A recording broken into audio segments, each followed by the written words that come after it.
Toyota RAV4, ito steering. Yan ang problema nito pag ginagalaw-galaw yung manubela. Yan o, lakas ng tunog. Kahit nalulubak, tumutunog yan o. Babaklasin ko ito steering. Okay, papakita ko sa inyo.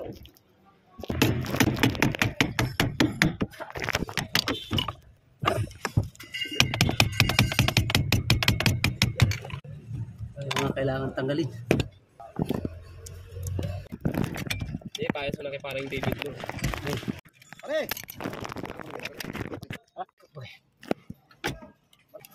Talak yun eh. Bakit na yan o? Alzheimer? Diyan. Sige. Ano?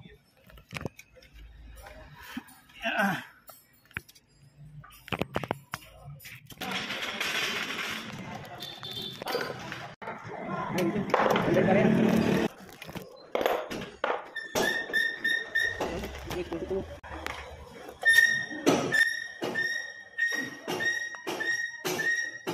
Ito yung motor o.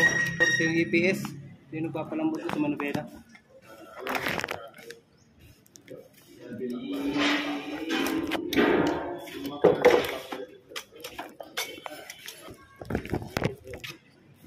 Wala na.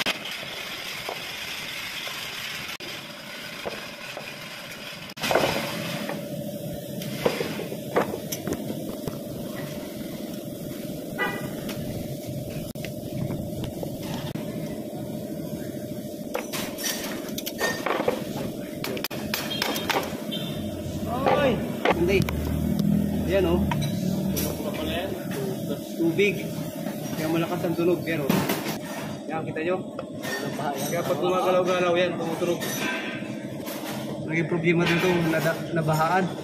Nalubog sa baha. Kaya ito yung naging problema o. Yan o, lakas ng alog. Ay, tingnan mo, puro ng tubig pa o. Matagal na siyang naba pero may naiwan pa rin tubig. Ano nangyayari pag nadadaan sa baha tapos hindi ka agad napapalinis yan oh. Habang tumatagal yan sisira yung bearing, so nagkakaroon ng clearance yan oh. Kaya malakas ang alog pag ginagalaw-galaw yung manubela. Ang gagawin ko dito, remedyohan ko lang muna, ilinisan ko, papatlang ko ng mga grasa, titingnan namin kung wala. Pag nawala mas maganda kasi hindi na mabibili yung may-ari ng buong ganito oh. Nakakabili naman ng buong to, yung housing ng motor. Ito, ay nakakabili lang. Ay, hiwalay na to. Bali, ang bibilhin lang dyan ito pag hindi man nagawa. Pag hindi nawala yung tunog. Remedyo lang muna. Samantala, ay, medyo mahal din ang presyo nito. So, dito yan, sa RAV4. Toyota RAV4 na modelo. Oo, pag nakapasok na ng mga alas 2. Gano'n kakalawang yan. Tagal na ito.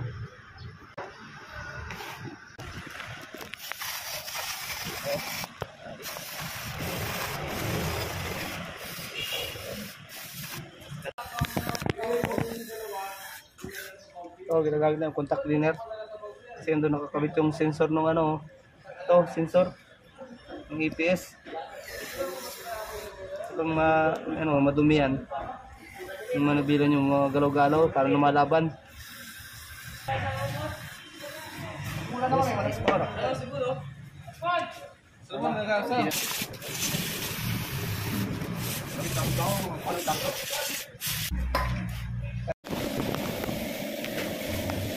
Kailangan lagyan ng grasa to.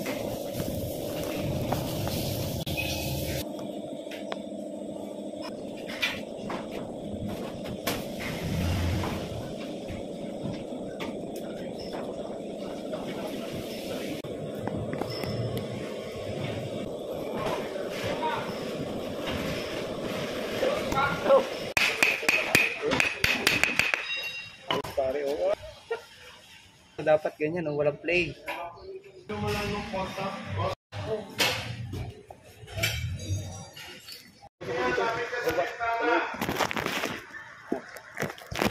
Sampa ko na.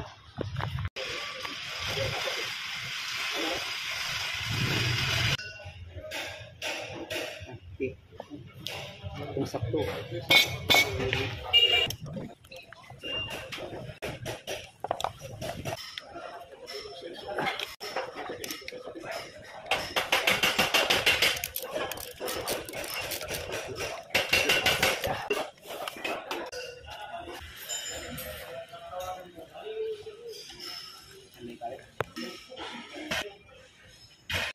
yung motor niya. Bago nga.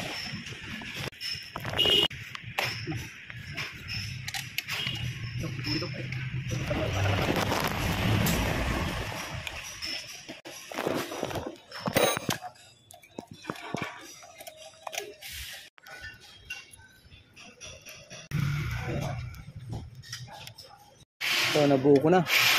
Kakabit ko na lang. Ito nakakabit ko. Galing. Mga electrical connection.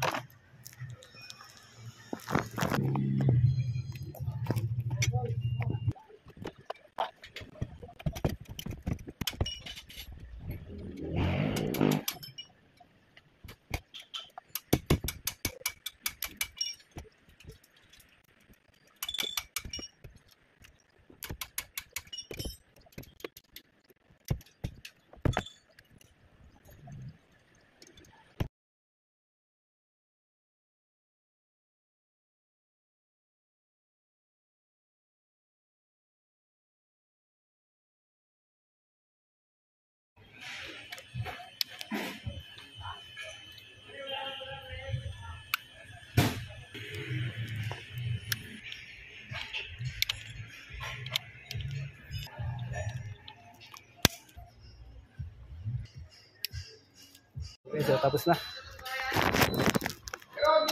Okay na siya. Iaalay na lang. Iaalay na lang.